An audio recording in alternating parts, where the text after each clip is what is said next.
Predators who target and our innocent and vulnerable children will be relentlessly targeted and prosecuted by the Department of Justice. That is the commitment President George W. Bush made back in 2002 when the authorities first began sniffing out internet sex predators. But because the crime has climbed in staggering proportions, we are talking with U.S. Attorney Lenny Rapadas about his rolling out Protect the Safe Childhood project here on Guam, an initiative that involves the creation of programs to educate parents and protect children from online predators. And again, Lenny is joined by Assistant U.S. Attorney Rosetta San Nicolas. Again, thank you both for coming in.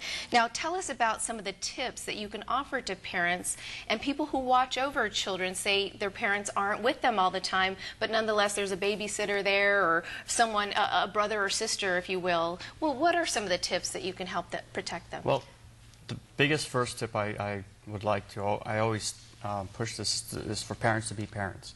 You need to get into your kid's face. You need to be there for them. You need to be a parent. You can't be a friend. And then what flows from that are the specific things, like, especially for these Project Safe Childhood, is if you have a computer in the house, keep the computer in the living room, facing out. You need to be over your kid's shoulder. You need to ask them what they're doing. You know, who are you online with? Now, if you didn't have that relationship with your child initially, you need to develop that. If you have it, great.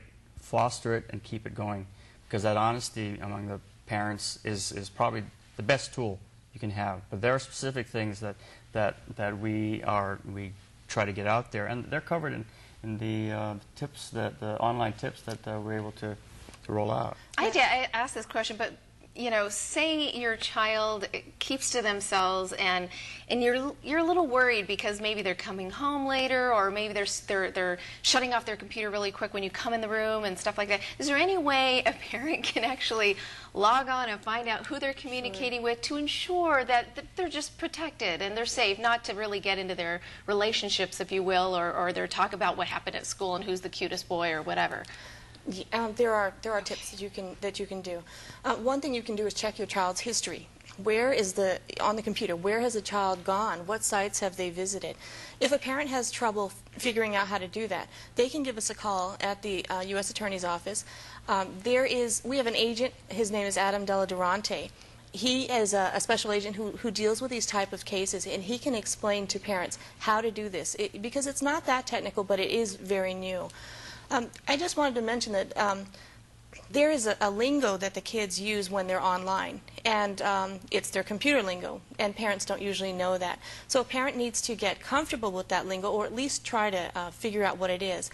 There's a site called netlingo.com. That's netlingo.com. And you can go there and translate. For example, what does POS mean? We know that it means parent over the shoulder. I was thinking point of sale, but obviously I'm off. It means something different to teenagers. Again, this is that age bracket of 12 to maybe 16 to 17. P911 is another one. They're letting the other person know that there's a parent in the room. TOS, teacher over shoulder. There are so many.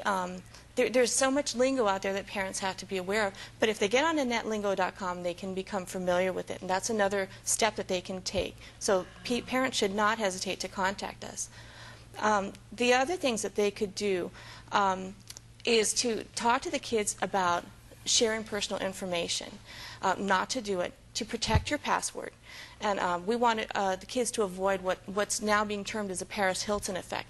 That's when kids put their photographs online, and so that they get lots of visitors.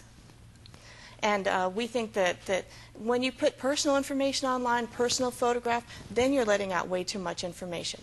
Too much information makes a child vulnerable. So many kids are doing their own MySpace. That's a really good point. You maybe want to tone down maybe some of the pictures that they're putting on their MySpace, or just. And many parents are surprised to see what their children are putting online. Stuff that I mean, if back when I was a youngster, I wouldn't put the same kind of stuff in a yearbook, because that will be seen by someone, but it won't have the same effect. It won't be spread out as much. But that the children now have the benefit of the internet. That's why you're our